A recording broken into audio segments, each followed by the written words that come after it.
Fu and coffee.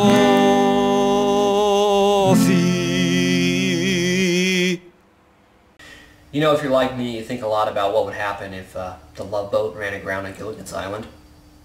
It couldn't happen, of course. They're on different networks.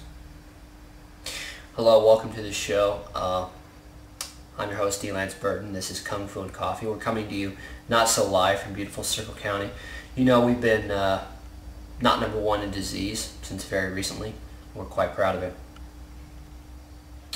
People talk a lot about authenticity, you know, and keeping it real, old school, fly, you know, OG. I think it stands for over gold. And although I myself am super real, I mean, as real as can be for someone working at the paint factory, you know, and other people I don't care, you know. And I'll tell you why. I know a guy who's real, and he's so real, in fact, that, you know, you stand next to him, you know how real he is, you know. And that person is some.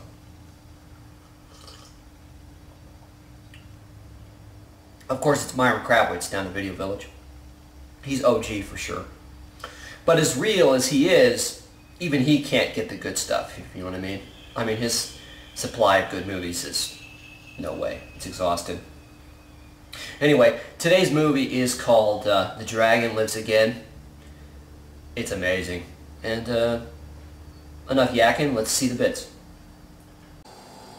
Since time immemorial, there have been clocks. Also, man has wondered about the great questions of life. And the greatest question of life is death.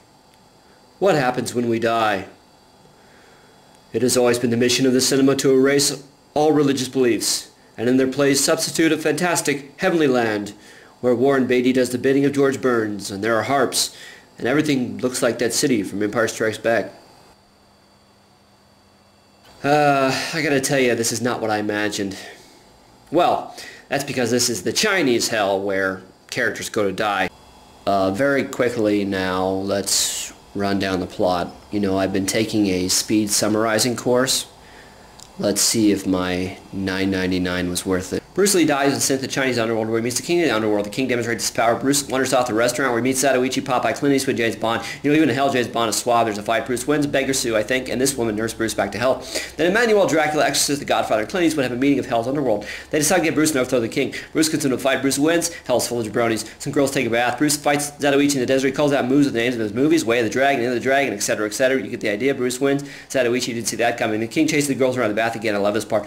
Emmanuel tries to seduce Bruce, but he's not having any of it. So the king's wife changes for him, tries to seduce him. But he's not willing. Emmanuel goes to the king joins. The king makes Emmanuel his new wife. This has nothing to do with Bruce. Bruce is no Chinese. It's not translated for the real things. Madras as Kato goes to the desert to fight Dracula, who's made up like Brian Ferry and his zombies. Actually, skeletons or perhaps Day of the Dead revelers, or maybe the antagonists of Daniel Russo. The zombies dance around Bruce like monkeys. Bruce kicks Dracula in the nose. We don't actually see it because I think the Dracula actor was a bit uptight. I'm not sure. It's what I heard. I need some coffee. Okay, I'm good. Bruce gets to cut his face just like in the climax of the Dragon. Dracula's dead, so are zombies. Since when did Dracula have zombies anyway? I'm not sure where they got their information. I think they were listening to too much Roxy music. Bruce takes enough from Dracula, again, untranslated Chinese, and starts the king of the underworld. So now the king knows that the Exorcist and his new wife are in a conspiracy, and that's all I want to say. I'll let you discover the rest. I mentioned The Demon Dozen. Check it out. It's a good movie.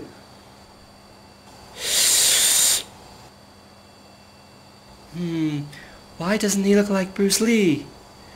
You know, when people die, their faces change. Don't you watch Doctor Who? Here the king carelessly causes an earthquake to happen somewhere on Earth. So much for Fresno. Okay, now who is this guy? Is he supposed to be Tom Sawyer? Okay, I had to be told this. Apparently it's Kane from Kung Fu. That's ironic. That's the Exorcist? Does he look anything like Max von Sydow? It's still a better movie than Flash Gordon. And that's the Godfather. Man, they're not even trying here. Guy Caballero did a better Marlon Brando. Well, we know that the Godfather is a faithful Catholic. My advice for the Exorcist is to avoid any christenings. Nice place. Bruce doesn't waste any time. How much does real estate go for in the Chinese underworld? If you're a Kung Fu purist, you may not like this movie.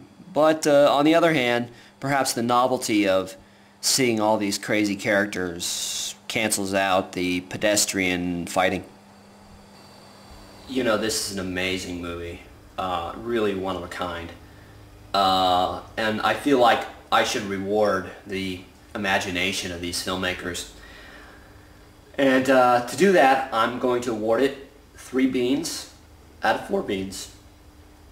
Okay. Now, you'll notice, maybe, if you're hip, Fly OG, that I didn't show you everything. For example, I didn't show you Popeye. I didn't show you the climax of the film, which is very cool. And I'm not trying to be a tease, but I hope to encourage you to go and check this movie out and to possibly profit the original copyright holders, wherever they are, even if they're, you know, in the Chinese underworld. Because sometimes these movie reviews, they show you too much, in my opinion. You know, this movie has a lot of characters, you know, from that era, like The Godfather and The Exorcist. But I feel like maybe they didn't have the money or the budget, and they forgot some. And, you know, if we make a sequel, perhaps The Dragon Lives Again, that we could have some more possibilities. And so, without further ado, let's go to Lance's list. Keeping in mind when the movie was made, these are possible additions. Okay, number 1, Chico and/or the Man, if you can get them both. Fritz the Cat. A sassy disco ball voiced by Charo. A chainsaw doing some massacring.